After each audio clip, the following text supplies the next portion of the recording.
Nepal awaits results of historic elections which will create a new constitution.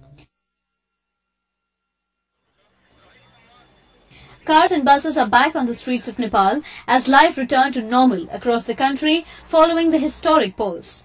The result for one constituency had been announced in Kathmandu, where the Nepali Congress Party trounced the Nepali Communist Party candidate.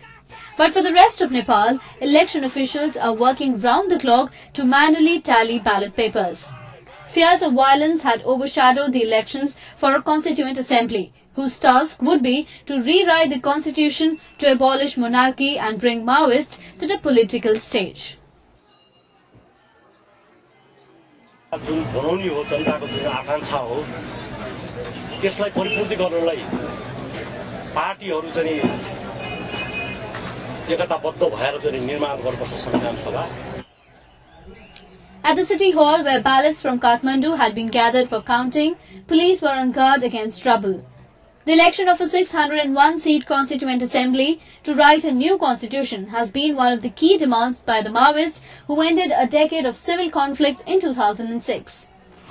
This is also a rejection of the politics of gun. This is also a rejection of monopoly of three parties in the entire political process.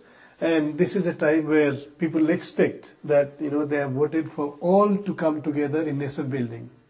Major parties have agreed to ditch the 240-year-old monarchy at the Assembly's first sitting. But worries remain over a possible backlash by staunch royalists, who among some Hindus will not tolerate the king, who is seen as the reincarnation of the Hindu god Vishnu being turned into a commoner. Purnima with Shailaja for ANI.